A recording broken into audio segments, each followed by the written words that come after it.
Hello humans, I'm Victoria and I'm reporting from my room. So today, this is the second We the People Friday newscast, and today I'm going to be talking about two important topics. One of them is, can a movie theater search through your stuff, search through your bags for snacks, and also about a New York man who was restricted access on his flight back to New York from Europe. So the one about the movie theater.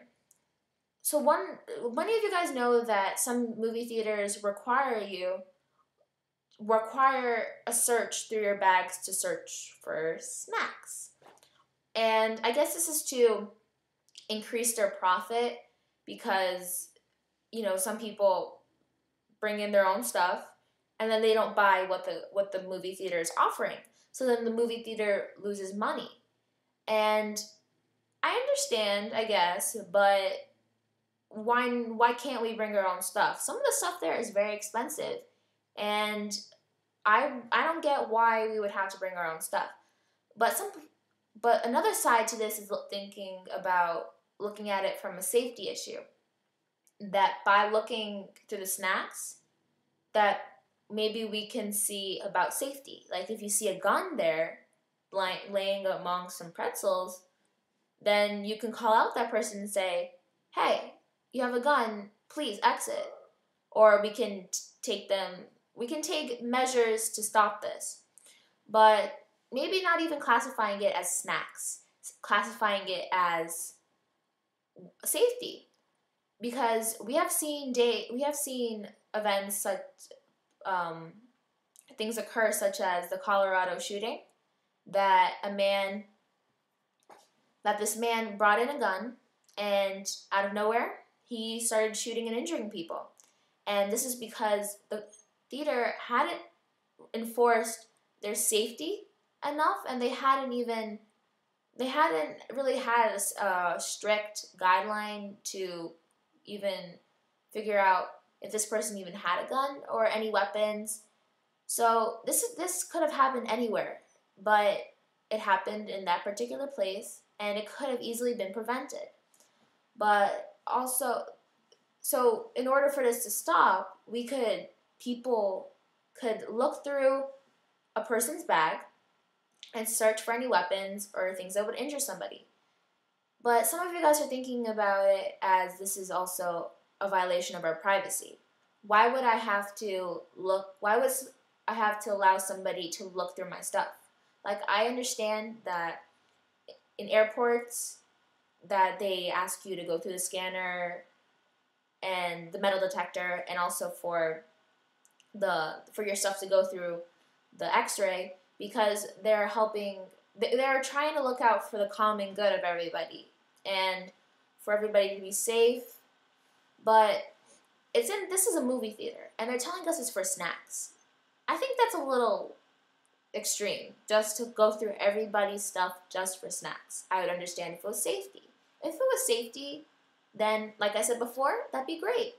But we have a right for people, like unreasonable seizures. That would be an unreasonable seizure for a person to look through our stuff. And we also have things that we can keep private from the government, and that could be one thing. What if I have something private in there? I don't want you looking at it, so why should I allow you to look through it? So that is something to consider. Then the other topic that I was talking about was the New York man who was stranded in Europe, and he was denied access on his flight. So there was this man who was in Europe, and he was visiting Europe to visiting his family and friends. And when he tried to go on the flight back home, he was told by airline representatives that he was on the no-fly list, and that the Department of Homeland Security and the U.S. Customs and Border Protection had told him that he could not board the flight. So this guy is left in Europe with no home, with no job over there, because of course he lives in New York. Why would he have a job in Europe? I mean, it could happen, but I doubt it. This guy is left there with no actual living conditions, like with money or anything. And his life is here in the United States. So this guy, of course, was very mad, or he was angry, and he called the U.S. Embassy. But he was ignored. So they didn't want anything to do with him. They didn't tell him why he had been restricted. So he was left with no answers. But people were talking about it, and they were saying that this maybe because he was restricted access because he was Muslim. So this would be a like discrimination because of his religion. The government says that we are allowed to the freedom to the right to have to practice any religion we want. This guy is Muslim, so he has the freedom, the right to practice his religion. But then the government goes ahead and says, "Oh, well, this is implied that, oh, you're Muslim, so you can't board this airplane." And this is a violation, of course. And as Isha said, that